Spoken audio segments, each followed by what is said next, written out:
Halo, balik lagi di channelnya Metric Beauty Salon. Nah, di video kali ini aku akan bikin video. Kak, kenapa sih kok aku bikin warna tuh padahal bekas smoothing rambut tapi kok nggak jadi? Aku kasih tahu ya karena banyak banget yang tanya ini. Aku kasih tahu lewat video ini aja. Tonton terus sampai habis. Nah, ini aku sempat-sempetin nih bikin video karena aku baru aja bangun, baru selesai mandi nih, mau OTW salon juga. Cuman kalau di salon kan jarang bisa bikin video karena satu, banyak customer, nggak enak juga kalau kita lagi pegang customer. Ya meskipun kadang aku suruh pegawaiku, cuman kan nggak enak video-video kayak gitu. Di samping lagi kan berisik juga gitu. Jadi nih sambil ya sedikit-sedikit dandan begitulah. Jadi gini, buat kalian yang tanya sama aku, Kak kok aku bikin mau warna tapi ini ya, kok nggak jadi di bekas rambut yang smoothingan, padahal misalkan kayak gitu. Jadi gini, aduh susah banget ah. Jadi gini,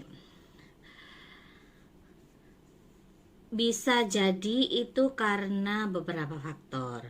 Yang pertama itu karena semirnya yang kurang mumpuni ya, kualitas semirnya yang kurang mumpuni. Yang kedua, pencampuran, kalau misalkan semua sudah mumpuni nih, tidak ada yang ada celah misalkan, tapi kok nggak berhasil, kenapa nih? Berarti ada yang salah dalam kamu menyampur. Itu yang pertama. Kamu mau semirnya targetnya warna apa? Terus pakai oksidannya berapa persen atau berapa volt? Itu harus tahu dulu, jangan asal nyampur. Karena kalau tidak tahu takarannya itu juga semir nggak akan jadi gitu loh, meskipun kamu pakai brand yang bagus sekalipun. Itu yang kedua ya. Dan yang ketiga, ini yang paling penting banget menurut aku. Mungkin kalian pernah warna rambut kalian itu pernah diitemin. Mau diitemin toning, glossy atau apapun itu, yang penting diitemin. Dan itu jedanya sudah lama dan kalian mungkin lupa, ataupun kalian sudah ngerasa itu udah lama, paling nanti udah luntur atau hilang. Nggak bisa begitu sayang. Namanya pewarnaan. Aduh bentar. Sorry, videonya agak kepotong sedikit ya karena ada telepon. Itu mungkin kalian lupa pernah di toning atau di glossy. Pokoknya segala sesuatu yang diitemin mungkin kalian lupa dan kalian anggap itu semuanya itu udah lama. Padahal kan pigmen hitam itu nggak bisa langsung hilang. Apalagi itu buatan, dalam arti dicat ulang hitam, nggak bisa hilang. Bisa pun itu lama banget, dan itu warnanya nggak bisa langsung hilang sekali. Misalkan sekali smoothing aja langsung hilang gitu, enggak. Jadi ngikis sedikit-sedikit.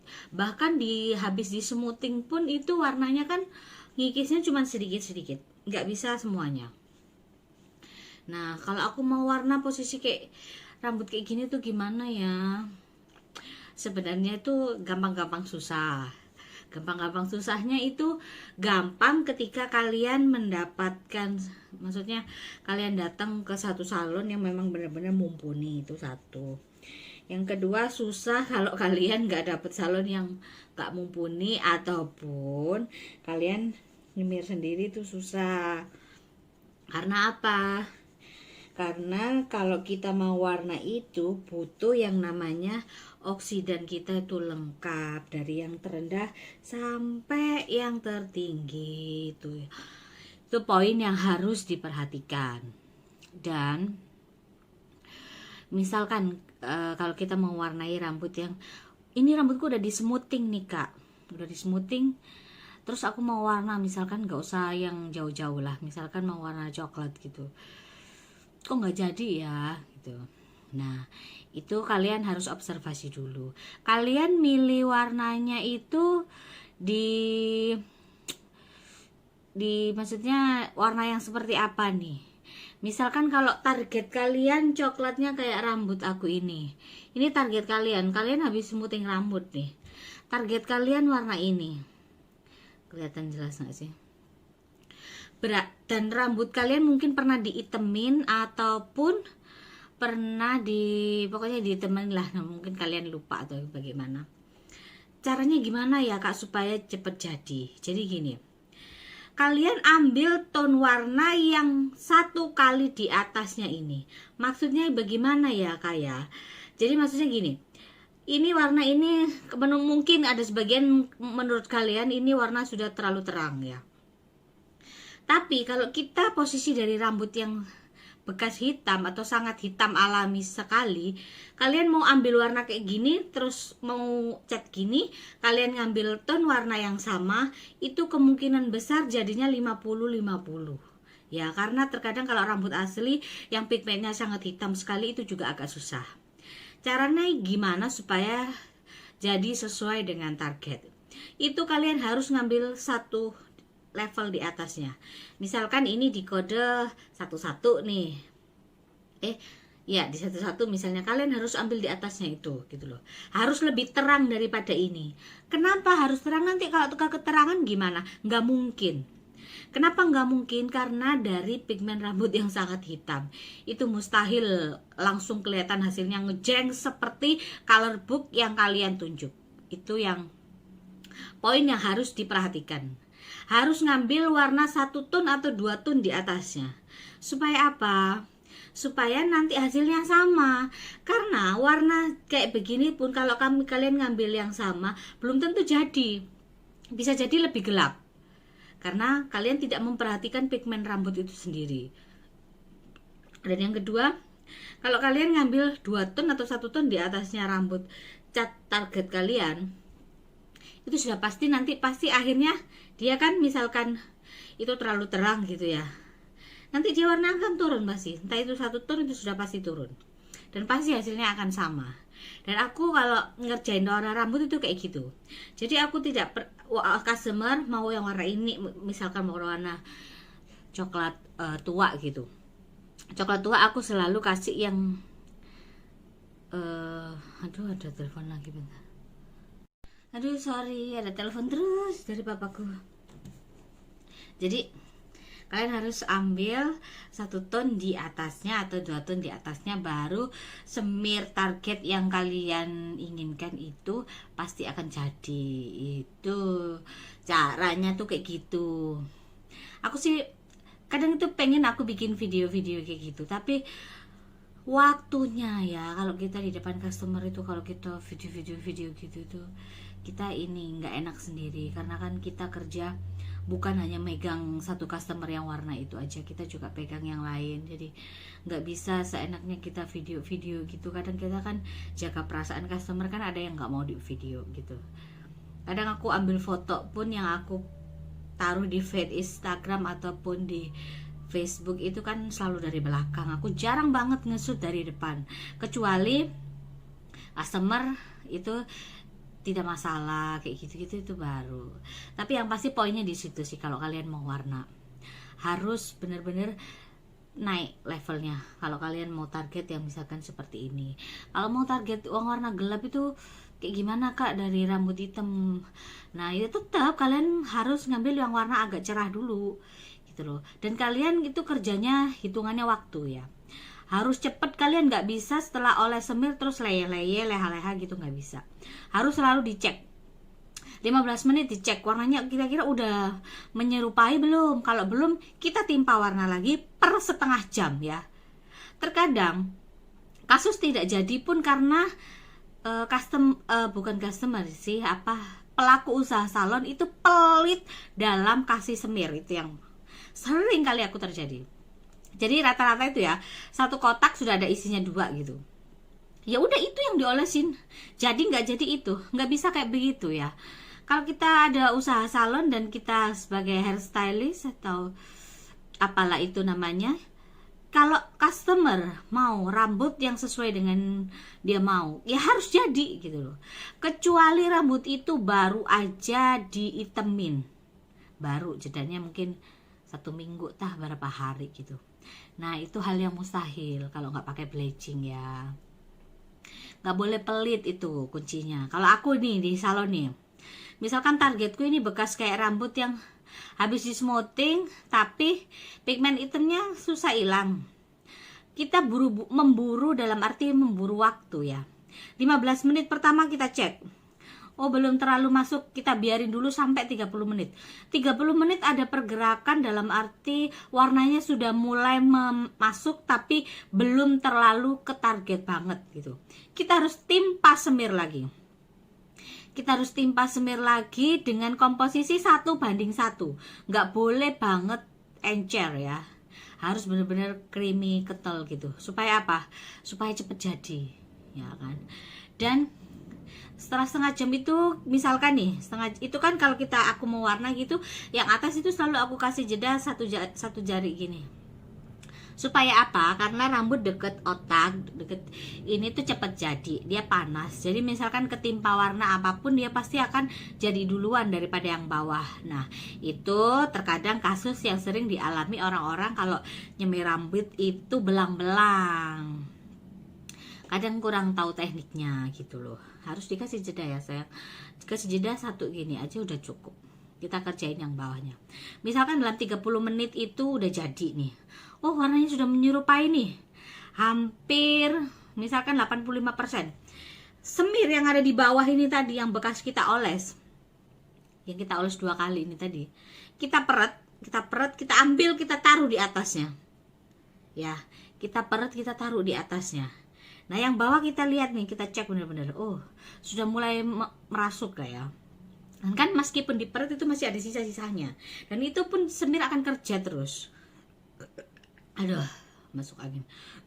Kerja dalam arti dia akan masuk terus. Makanya kita harus peret warnanya, terus kita taruh di atasnya. Itu poin yang harus kita perhatikan kalau kita mau nyemir rambut, ya kan. Terkadang ada beberapa pelaku usaha salon, ya, aku tidak bilang yang di perkotaan loh ya. Yang master itu sudah pasti jago lah. Dia pasti tahu banget tekniknya seperti apa untuk dapat target warna itu. Tapi kalau yang salon-salon misalkan di pinggir gitu ya, atau salon-salon yang pernah ikut kerja di salon dan tiba-tiba buka sendiri, itu kan dia ilmunya cuman copy paste dan belum tentu mumpuni. Bukan kita menghina atau bagaimana ya. Sangat beda sekali loh. Bener-bener hairstylist dan orang yang terjun, maksudnya master di bidangnya itu, maksudnya itu gimana ya, tidak bisa melakukan pencampuran warna itu mustahil. Karena kan hal kayak gitu tuh ada sekolahnya. Kalau kita mau pakai brand sesuatu kan sebelumnya tuh pasti kita di training dulu gitu loh. Untuk teknik caranya pakai merek ini itu kayak gimana itu pasti kita diajarin dulu gitu loh sebelum kita jual ke customer. Tapi kalau yang di pinggir-pinggir itu kan kadang kurang ya. Satu, kurang edukasi, yang kedua kurang pemahaman, dan yang ketiga ngeyelan. Itu sudah pasti. Karena apa? Mereka dikit-dikit main bleaching, dikit-dikit main bleaching, dikit-dikit main bleaching. Nggak bisa kayak begitu. Tidak semua rambut itu harus pakai bleaching, itu yang pertama. Dan itu yang harus diperhatikan. Dan kayak yang aku terusin yang tadi ya, kalau udah ditaruh di sini habis diperet semuanya. Nah kita lihat nih, kita cek 15 menit. Oh kira-kira sudah mulai masuk nih, sudah mulai masuk. Nah baru nih kita ambil pasta color sama oksidan sedikit aja, terus kita oles-oles yang di atas untuk yang bagian satu ini tadi. Nah kita tunggu 30 menit. Kita kejar-kejaran waktu ya, kita nggak bisa tinggal gitu aja, kita nggak bisa leye-leye.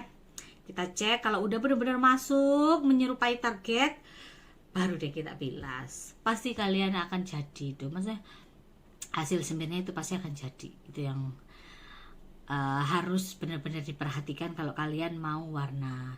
Jadi tips kali ini kalian harus memperhatikan pencampuran, teknik pencampuran, warna yang dipakai, itu yang kedua. Yang ketiga kecepatan kerja, dan yang keempat harus cari salon yang benar-benar mumpuni bisa mengerjakan itu. Karena gini, kita mencampur warna, kita mengerjakan warna itu susah-susah gampang. Dan terkadang orang itu tidak melihat yang seperti itunya. Dipikir itu semua warna yang ada di color book itu sekali oles jadi. Salah sayang. Ada harga, ada rupa. Semakin sulit warna itu juga semakin mahal. Mahalnya itu satu di kecepatan kerja, dan yang kedua itu hasilnya, dan yang ketiga ini skillnya. Ini benar-benar sangat susah dan memang harus dipahami sama customer. Terkadang customer suka mengentengkan ya, alah warna sak gitu ay kok raganya mahal, karena kayak gitu. Kita nggak bisa lihat begitunya. Belum tentu kalian kerjain di salon yang murah sekalipun itu akan jadi hasilnya. Satu hal lagi, dokter aja, sekolah dokter itu mahal, sekolah salon juga, apalagi yang benar-benar kita kelasnya profesional banget dan jam terbang kita sudah tinggi, itu sudah pasti menentukan harga. Nggak bisa kalau disamaratakan, dipukul rata dan ngejudge oh salon ini mahal, salon itu mahal, nggak bisa kayak begitu. Ya ibarat kata kalian mau dapat sesuatu yang bagus, otomatis kalian harus mengeluarkan uang yang bagus juga gitu loh. Gak bisa kalian dapat harga ya minta yang bagus tapi dapat harganya murah meriah, itu mustahil. Kecuali kalian dapat ini ya, apa namanya, beras sembako ya dari pemerintah, itu beda lagi karena sudah ada yang nanggung. Tapi kalau kita berhubungan dengan warna, berhubungan dengan styling, itu sama sekali kita patokannya bukan murah, bukan mahal, tapi skillnya ini yang bikin mahal. Begitu. Saya harap yang menonton video ini mengerti, khususnya para customer ya kan. Kalian jangan menganggap di satu color book itu semuanya gampang satu kali kerja, nggak bisa kayak gitu. Ada yang perlu berkali-kali nemplokin semir, kayak yang aku bilang barusan. Aku aja minim itu nemplokin semir 2 kali, minim itu di satu warna target. Nah kalau warna targetku banyak, berapa kali ini aku aduk semir gitu loh. Itu poin yang harus diperhatikan. Kalian mau warna cantik, mau warna bagus, otomatis kalian harus mengeluarkan budget yang ekstra. Tapi yang pasti dari semua video yang aku jelasin barusan ini, saya harap customer juga lebih mengerti. Dan saya harap juga para pelaku usaha salon yang mungkin masih baru-baru atau bekas kerja di salon A, B, C, dan D terus buka usaha sendiri, lebih belajar lagi. Supaya apa? Supaya kalian ini salonnya selalu berkembang, selalu bisa bersaing dengan para kompetitor kamu di sekitar kamu. Jangan suka ngejudge orang ini itu. Yang paling penting itu jangan suka ngejudge sesama salon lah, nggak baik ya. Karena kalian tidak pernah tahu dan tidak pernah merasakan ada di saat itu juga. Karena kasus rambut itu macam-macam. Kadang ada orang rambutnya datang ke salon sudah jelek, udah rusak, tapi minta disemuting misalnya, udah ngekrus, udah ngakar karuan kaku, minta disemuting, kekeh banget. Itu kan sebenarnya bukan kerjaan kalian, dalam arti bekas kerjaan di tempat lain misalkan, tapi orangnya pindah ke salon lain bertujuan untuk supaya rambutnya itu jadi bagus lagi. Itu mustahil, mustahil sekali, bener-bener saya kasih tahu. Dan akhirnya misalkan maksa dikerjain sama salon si B misalkan, akhirnya bisa jadi lebih hancur misalkan. Akhirnya menyalahkan yang ini, yang salon baru ini tadi. Itu sudah pasti, rata-rata itu kayak gitu. Jadi buat para customer harus ini ya, lebih mengerti soal rambutnya. Jangan cuman mukanya aja yang dirawat, rambut juga. Karena kalau sudah kena kasus yang namanya kebotakan ataupun kena kasus yang namanya susah banget numbuhnya, itu kalian baru terasa. Perawatan rambut itu penting. Hair mask, krim bath. Kalian juga nggak perlu cari yang hair mask yang terlalu mahal banget. Banyak kok brand-brand yang setidaknya itu kelasnya middle, tapi di rambut itu bagus. Jadi paling nggak ya 1 minggu sekali, sebulan 2-3 kali, itu sudah lumayan untuk merawat rambut. Rambut jangan hanya sekedar di smoothing, di apa-apain, di warna segala macam. Tapi kalau nggak ada perawatan dalam arti hair spa, kasih vitamin, kasih serum atau ya apa, ya percuma. Ya sama dengan kayak kulit itu kayak gitu. Jadi saya harap kalian mengerti semua. Kalau ada yang nonton videoku ini kelasnya sudah kelas master, mohon bimbingannya lagi, karena apa yang saya bilang ini sesuai dengan apa yang saya alami di lapangan. Ada salah atau kurangnya saya dalam berucap, saya minta maaf. Kalau kalian suka sama video ini, kalian bisa like, bisa komen, minta tolong di subscribe biar cepet banyak subscriberku, karena aku masih baru mainan YouTube gitu.